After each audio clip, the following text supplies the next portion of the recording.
So I'm gonna measure you. Peace.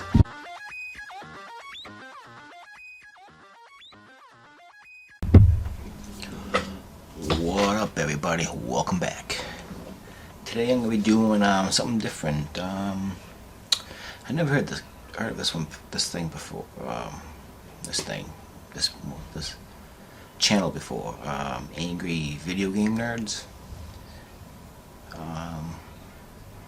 Yeah, I don't know. I was like, hey, what the hell? It's about classic games and shit. I grew up then. You know, I liked all the old school games, Nintendo games, Sega Genesis, whatever. This is about Tiger Electronics, I guess. I'm just curious what it's about. I never heard of it before, and give it a try. See if you guys like it. It has a lot of views, like 10 million views or something like that, so it must be good. Yeah. So let's just get into it and see what it's all about. 3 and 2 and 1.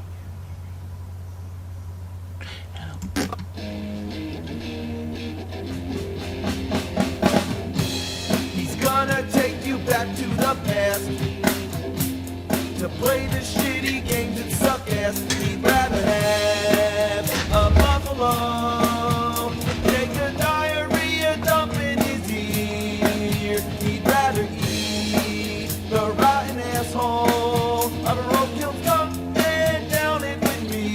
He's the angriest gamer you've ever heard. He's the angry Nintendo nerd. He's the angry Atari Sega nerd. He's the angry video game nerd. That was interesting. Remember back when I first warned you about the horrors of Dr. Jekyll and Mr. Hyde on NES? Well, No. there were a few other games I mentioned there. They're just, rare, obscure games, like, Mick Kids or Taxman or whatever. Computer. What the hell is Taxman? I didn't even know what the hell I was talking about. I had too much to drink. What I meant to say was Wall Street Kid, a game about the stock market. Yeah, that game. Who would ever want to play a game like that? But it just so happens, by some fucking coincidence, there actually is a game called Taxman for the Apple II computer. I've heard that there's nothing much to this game, it's just a Pac-Man clone. I figured that probably means that it's a game that's very similar to Pac-Man. I was wrong. By clone, they meant an exact copy. It's Pac-Man. Have you played Pac-Man? Then you play Taxman without even knowing it. Cool. But that's not what I'm here to talk about. I'm here to talk about something that I've feared since the beginning. Those little Tiger, electronic wrist games, those are better than Dr. Jekyll, Mr. Hyde. Have we gotten to that point now? Is it time to scrape the bottom of the toilet bowl of the whole video game industry? Yeah, it's time to talk about Tiger games. I had a few of those when I was a Since kid the too. advent of video games, the idea of portable games was a novel concept. I had that. Like Holy the crap. Nintendo Game & Watch Wish I series. still had it. Everybody liked the idea of being able to bring a game with you wherever you go. There were many examples, but none so common I had as that the one. Tiger handheld games. They used the most primitive technology Yeah, possible. they sucked. The graphics, if you could even call them graphics, work like this. The background is a fixed image that's printed onto the console. In front of that is a clear screen, I had, like an animation cell, with a bunch of static images Mega that Man one, represent too. all the characters and objects. When the game plays, these images light up individually to Castlevania, simulate I had a the illusion Castlevania of one. movement. It's sort of like a calculator or a digital watch. I Graphics can't suck think so of a bad. more crude way to make a video game. Of course, you don't need technology to make a good game, but these were all ungodly. But that didn't stop these games from flooding the market. They were everywhere, and everybody bought them. Everybody I knew had at least one of these things. On the school bus, people were playing them. At lunchtime, everybody was swapping them around and playing each other's games. It was like chicken pox. We all got it. It was the cheapest option for a DuckTales, I never had handheld that one. game. You could find them at any store, they were convenient for birthday presents, and each one was its own individual game. You didn't need to get any other game cartridges to play on them. And all you needed was 2 AA batteries. The Game Boy, on the other hand, was more expensive, needed 4 AA batteries, and you still need to buy games for it. Tiger was like the poverty version. For a lot of us, it was either this or nothing. And nobody minded. These things brainwashed us. They had colorful artwork that looked way better than the shit that came on inside the screen. It somehow gave you the impression that you were holding an arcade machine in your hands. The commercials made them look awesome, but really, they were garbage. These games were so mass-produced, Holy it crap. was like a swarm of mosquitoes sucking our blood, and we all got bit. The most shameless part of it is that these games tried to be more than what they were. With this kind of technology, they could have stuck to solitaire or video poker, but no, they took it all the way and adapted action-adventure games. They took Konami games, Capcom games, Sega games like Altered Beast, Shinobi, and Sonic the Hedgehog. Any video game franchise ended up butchered on one of these things. Any licensed product, movies, TV shows, this Tiger got its claws on everything. When you adapt a well-known game, everybody knows what the real game is supposed to be like. You have something to compare it to. The difference is night and day. But hey, the idea of playing Mega Man 2 on the go? Why not? Mega Man using a gun instead of his arm cannon? Sure. Yep, that's the one I guess have. somebody just looked at the atrocious cover to the original Mega Man and thought, okay, he's got a gun. Put it in the game. And how about running out of ammo? Yeah, it's just Have pissing you me ever off. wanted to play a Mega Man game Couldn't where do you can anything. run out of ammo? Well, this is it. You can't do anything Street with that. Fighter 2. My brother had that one. Really? First you have the arcade, then you have the home console versions, then you have the Game Boy version, and then at the very bottom you have the Tiger version. The only thing less than that will be using your imagination, or playing the board game. But even that was better. How about the TV shows like Dinosaurs? Listen to that awful music. You'd rather listen to I'm the baby, gotta love me. Remember that shit? How about Full House? What? That's right. Full House, the Tiger game. You play as Michelle, I think, going around slapping high fives while fighting against Really? inanimate objects. Apparently everything in the Tanner household came alive and is trying to kill you. Personally, I prefer the Super Nintendo version of Full House Tournament Fighter. For games that are so basic, you'd think Is that a they'd real be game? easy to pick up and play. But many of them, I can't even figure out what you're supposed to do. I just mash buttons and wait for something to happen. A game this simple should not need an instruction manual. Some of them, I wonder if they're defective. In the bowling game, I haven't even been able to hit one pin. The ball goes straight for the pins, then it disappears. What is happening? The controls a lot of times are counterintuitive. Anybody who's played a video game knows that the D-pad controls your movement and the buttons perform actions. With Tiger games, anything goes. In Castlevania 2, the whip is up or down on the D-pad, while the buttons on the right are that. jump up, jump right, and the sword, which is actually a throwing dagger, by the way. Chip and Dale's Rescue Rangers had jump and pick on the left, and on the right, to move, it's just one big button that says forward. Every one of these games had some kind of quirky control when they should have just emulated what's on an NES controller. Half of these games, the controls barely work at all because they're so fragile and don't age well. Another thing I hate about them is that they're hard to record. It's almost impossible to see the objects on the screen without careful lighting, and the glare makes it even worse. So there's nothing good about these games. This can't be. In 1989, That's the store the that they Nintendo had, Game Target. Boy hit the scene. It is, It revolutionized portable came up with gaming. Tiger Upcharge, Yeah, the the games originals. were black and white. There was And no it's still shitty. backlight, and the screen was still hard to see. But the Yeah, it's games playing now. were like real games. It's a store. It was closer to having a mobile NES. You'd think this would be the Tiger Killer, but no. Other game companies like Konami released a lot of their own games on handheld devices like this. But most of them died out when Game Boy became popular. Tiger, on the other hand, continued well into the 90s. In fact, I remember these things being more common in the 90s than ever. They were pouring obsolete games into stores and we were still buying them. They wouldn't die off. They were like cockroaches. By giving people a cheap alternative, they managed to coexist with the Game Boy. Yeah, this Tiger sure rose up to the challenge of its rivals. Had the guts, got the glory, went the distance, now it's not going to stop. It's literally a survivor.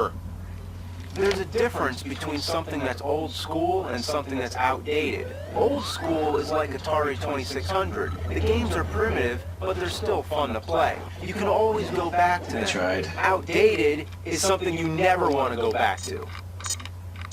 Tiger games are so outdated, they were never indated. They were a fad, like Pogs. If they were an experiment in the 70s and they only made a few of them, then I could accept that. But no, they milked these things for all that they're worth. You thought LJN was the grand champion, the almighty shitty game factory? Tiger put LJN to shame. Yeah, LJN laid down turd after turd after turd, but Tiger was like a machine gun ass, shitting out turd. These are the worst games I ever had the honor of playing, if you even count them as video games. People have discussions like, are video games art, or something like that. Why the better one? Are Tiger games video games? These are a caveman's version of video games. These were a step back in human evolution. These are the most desperate attempt at entertainment you could save up for a Game Boy, or just go, yeah, well, just what the hell? These things, how did they waste so much plastic to make these things? It brought the game industry down as low as it could go. It's proof that Jesus died in vain and legally changed his middle name to fucking. The only thing I can think of to use these things for is to wipe your ass with it. You might as well save that toilet paper. Jesus. It's worth a whole lot more. I'm not done, am I? Oh no. I've actually gotten to this point. It's time to talk about the risk games. Ugh. I had one. I had a Mario and a Zelda one. Wasn't made by Tiger though. Forget who made it. The one I had when I was a kid. It's been so long. Ass. Talk about desperate. I have more fun setting the time on a digital watch. This is shits for the birds. Now check this out. Batman Returns, the wrist game. Oh boy. Wait, I can't get it open. Good. God, I hate this shit. You know what's bullshit? You know what's bullshit? Packaging that you need scissors to hell was open. that? Even with the scissors, it's still a pain in the ass. Why is this plastic so fucking strong? This stuff is bulletproof. Nobody wants this shit, so why do they do it? They use it on everything. This kind of packaging should be outlawed. Why does it still exist? I especially love when you buy scissors and you need scissors to open the scissors. What fucking idiots think this is a good idea? They don't care. By the time you're having this problem, you already bought it.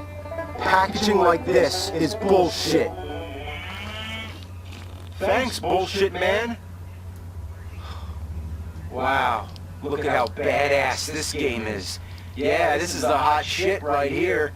You'd be so cool going around wearing this thing. Yeah, you'd be walking around school and you got this on and everybody else is talking about what the new hot game system is going to be. Nintendo 64, the Bit Wars. 64 bits, 32 bits, 16 bits, 8 bits, 4 bits, 2 bits, 1 bit, half bit, quarter bit, the wrist game! You thought that was it for Tiger, huh? Handheld games, wrist games, Tiger, Pokemon, walkie-talkies? Yeah! That's not enough? Well, how about a whole fucking Tiger game console? In 1997, this was Tiger's belated answer to the Game Boy. You'd think it was called the Game.com, but it's actually the Gamecom. Gamecom, active.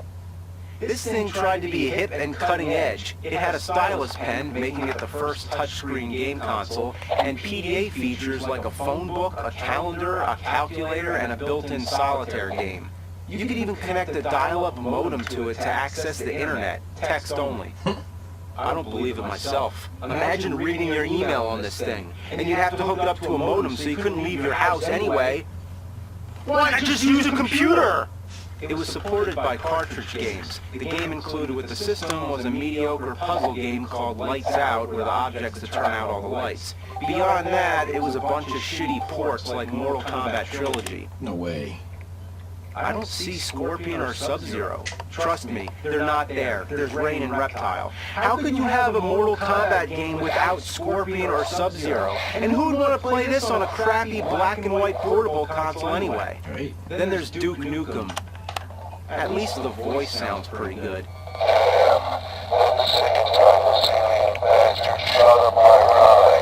Then there's a Batman and Robin game. Every time Batman gets hit, sounds like he just got done taking a big dump. Then there's the Lost World Jurassic Park. Isn't it always fun to dodge things that come from behind? Then there's Resident Evil 2. The same thing happens to me when I tried to play the real Resident Evil 2. You get about 3 seconds to figure out the control, and a zombie latches itself onto you and kills you. Great! Why do they have to start you right next to the zombie? Can't I get a chance? Turning yourself around is like waiting for a minute hand on a clock.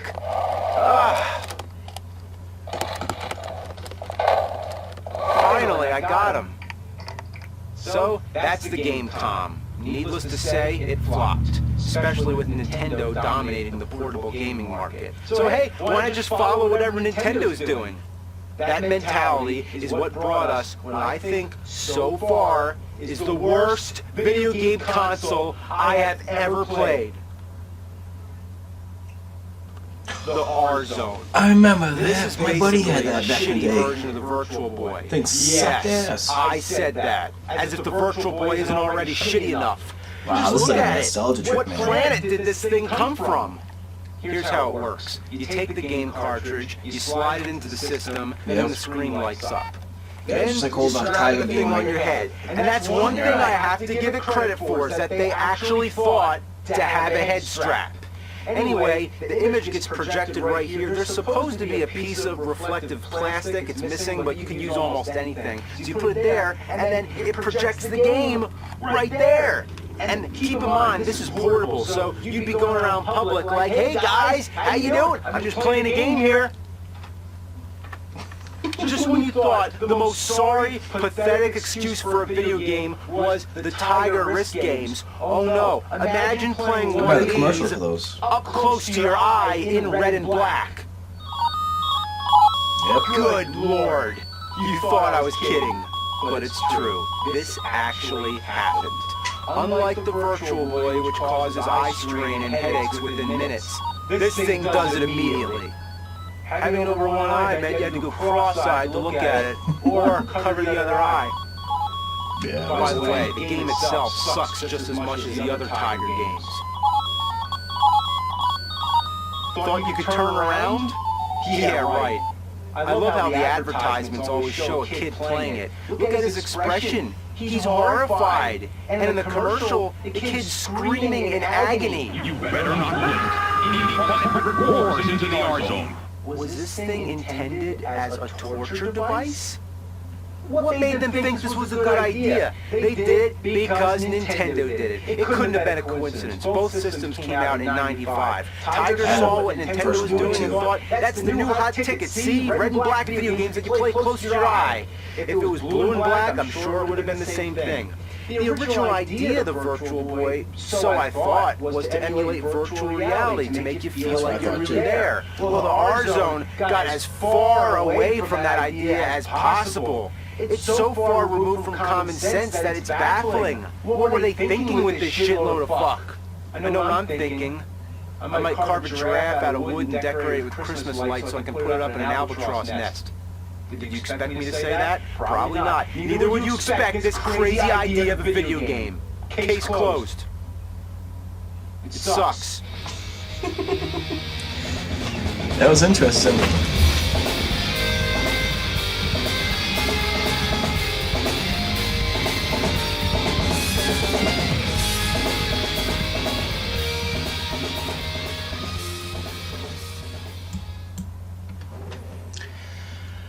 Well, what can I say about that? But that was awesome. That was cool. That was like a lot of nostalgia trip going down all memory lane, man. Yeah, you guys liked it. You know, I'll do more. Just let me know. I think I have a couple more actually ready to go. I picked out from him. Yeah, it was interesting. So I'll do another one soon. I got a RWBY coming out soon too. I just gotta edit that and put it up. Hopefully it doesn't get banned. Well, not banned, but blocked. Alright guys, well I'll talk to you all later. Peace.